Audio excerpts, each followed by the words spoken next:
15 अप्रैल 2025 उत्तर प्रदेश की राजधानी लखनऊ में लखनऊ बार एसोसिएशन लखनऊ के विवेकानंद सभागार में युग पुरुष भारत रत्न बाबा साहब डॉक्टर भीमराव अंबेडकर की 134वीं जयंती आरक्षण समर्थक अधिवक्ता कल्याण समिति उत्तर प्रदेश के तत्वाधान में डॉक्टर भीमराव अंबेडकर के चित्र पर माल्यार्पण तथा भगवान बुद्ध के चित्र पर पुष्पांजलि अर्पित करते हुए दीप प्रज्वलित कर संपन्न हुई।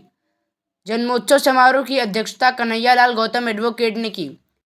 सैकड़ों की संख्या में उपस्थित अधिवक्ताओं ने बाबा साहब डॉक्टर भीमराव अंबेडकर जी के बताए मार्ग पर चलने एवं भारतीय संविधान की मूल भावना को आत्मसात करके संविधान को अक्षरशः लागू करने के जन चेतना एवं सरकार पर दबाव बनाने का संकल्प व्यक्त किया। समारोह को Ramkripal advocate, Ramashankar Bhim advocate, GD Chaudhary advocate, Akhilesh Jaiswal advocate, Ritesh Chaudhary advocate, Ravindra Katiyar advocate, Girendra Pal Singh advocate, Lucknow bar association के पूर्व अध्यक्ष Rajendra Kumar Shukla advocate, Neelam Rawat advocate, Ramnath Rawat advocate, Shashi Prabha Arya advocate, Lucknow bar association के संयुक्त मंत्री Narendra Shukla advocate, Lucknow bar association के महामंत्री Brajbhan Singh Bhanu advocate, Lucknow bar association के अध्यक्ष रमेश प्रसाद तिवारी एडवोकेट ने संबोधित किया। इस अवसर पर लखनऊ बार एसोसिएशन के कोषाध्यक्ष अभिनेश यादव, उपाध्यक्ष सुरेंद्र सिंह यादव, पूर्व संयुक्त मंत्री Sumesh Chandra Rawat, Garima Bhim advocate, Sanjay Kumar advocate, Ramswaroop advocate, Ashok Verma advocate, Savita Gautam advocate, Ram Milan Yadav advocate, Kuldeep Verma advocate आदि सैकड़ों अधिवक्ताओं ने भागीदारी निभाई और बाबा साहब डॉक्टर भीमराव अंबेडकर को याद किया। कार्यक्रम को संबोधित करते हुए लखनऊ बार एसोसिएशन के वरिष्ठ अधिवक्ता तथा भारतीय मूल निवासी संयुक्त मोर्चा के अध्यक्ष रमाशंकर भीम एडवोकेट सबसे पहले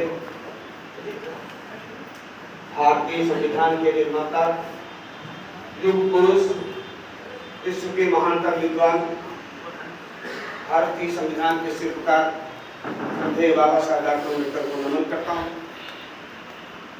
आज की इस जन्मोत्सव समारोह की अध्यक्षता कर रहे अध्यक्ष जी, लखनऊ बार के अध्यक्ष आदरणीय रमेश तिवारी जी, महामंत्री ब्रजभान सिंह भानु जी, संयुक्त मंत्री नरेंद्र शुक्ला जी, पूर्व अध्यक्ष राजेंद्र प्रसाद शुक्ला जी और कुलदीप वर्मा जी, तमाम साथी, तमाम पदाधिकारीगण, सुमेश चंद्र रावत जी, तमाम साथी, ग्रेट पाल सिंह जी, सबका नाम ले पाना संभव नहीं है, बात अपनी रखिए। देखिए, बाबा साहेब की जयंती को मनाने का कोई न कोई मकसद होना चाहिए। कहीं भी हम मनाने तो कोई न कोई मकसद होना चाहिए। एक तरह से एक सगुफा छोड़ दिया जाता है और यूट्यूब वाले तो बहुत ही ज्यादा छेड़ते रहते हैं। यूट्यूब पे आप डाल दीजिए कि संविधान को रमाशंकर भीम ने लिखा था, तो सर्च करिए तो लेटेस्ट न्यूज यही रह जाए कि संविधान को रमाशंकर भीम ने लिखा। ये बात चल जाती है कि संविधान को बाबा साहब डॉक्टर अम्बेडकर ने नहीं लिखा था, बल्कि संविधान को तो BN राव ने लिखा था। BN राव कौन थे?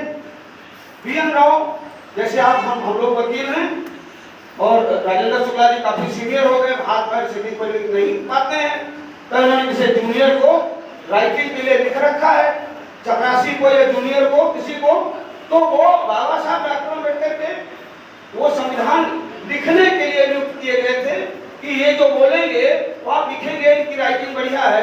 तो वो बढ़िया राइटर, बाबा जो बढ़िया राइटर है वो ऑडिटर नहीं हो सकता, वो ऑडिटर डॉक्टर अम्बेडकर है और उसको कोई कॉपी कर रहा है, उसको कोई टाइप कर रहा है, उसको कोई लिख रहा है, तो संविधान का लेखक नहीं हो जाता।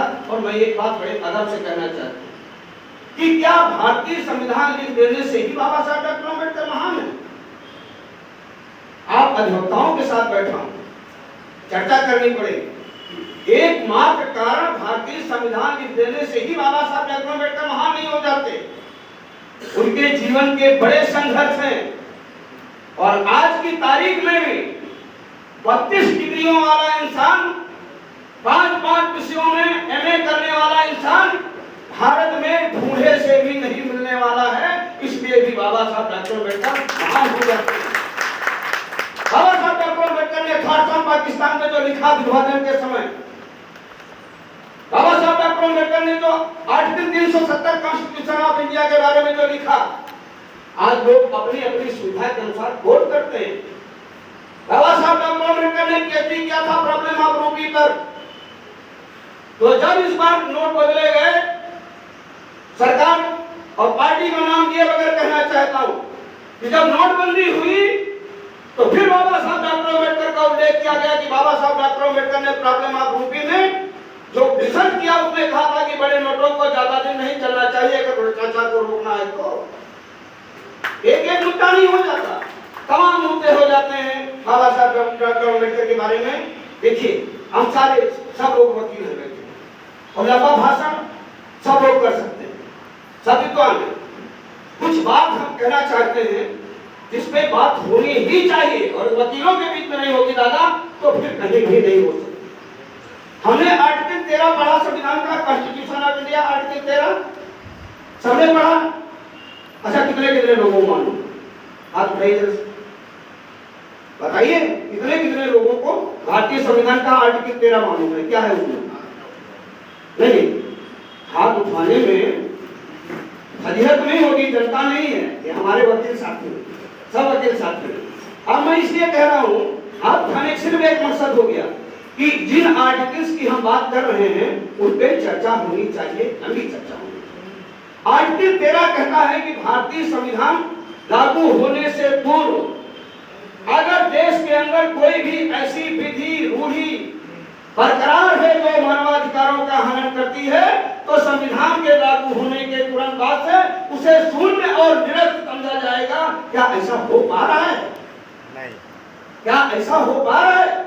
अगर ऐसा हो पाता तो किसी को माफ कीजिएगा, किसी भी जाति समाज से आप लोग हो, माफ कीजिएगा कि अगर ऐसा हो पाता तो प्रदेश के या देश के किसी कोने में किसी भी व्यक्ति के मंदिर में जाने पर उसे ना गंगा जल से धुलवाया जाता और ना किसी दूल्हे को जो किसी जाति का विशेष का है घोड़ी पे चढ़ के आया है तो ना उसकी बारात को रोका जाता, क्योंकि ऐसा कानून में नहीं है। सबका ये फंडामेंटल और मौलिक अधिकार है।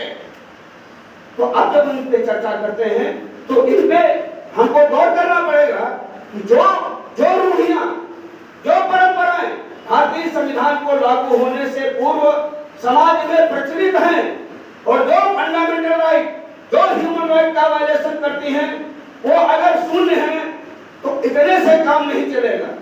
फिर उन परंपराओं का निर्वहन करने वालों के खिलाफ देशद्रोह की परिधि में इस अपराध को लाया जाना चाहिए, क्योंकि जो संविधान का विरोधी है, जो संविधान का उल्लंघन करता है, वो देश का विरोधी है, देशद्रोही है। ये चर्चा कहीं न कहीं से खड़ी होनी चाहिए। और मित्रों, बस बात को खत्म करता हूं। आर्टिकल 15 हम लोग भी पढ़ के आए हैं, आप सबने पढ़ा है। आर्टिकल 15 भाषा, जाति, धर्म, लिंग के आधार पर सभी प्रकार के भेदभाव का निषेध करता है। हम क्या अपने जीवन में या समाज में ऐसा कर पा रहे हैं? अगर नहीं कर पा रहे हैं तो संविधान निर्माताओं के और देश की आजादी के लिए अपनी कुर्बानियां देने वाले लोगों के सपनों का भारत बनाने की दिशा में हम अग्रसर नहीं हैं और महापुरुषों की जयंती मनाने का मकसद होना चाहिए। और आज तो मन से दिल से जय भीम बोला ही जाना चाहिए। अलियालाल गौतम जी समापन करें उससे पहले हम चाहते हैं कि एक बार जरा जोरदार नारेबाजी हो जाए। बाबा साहब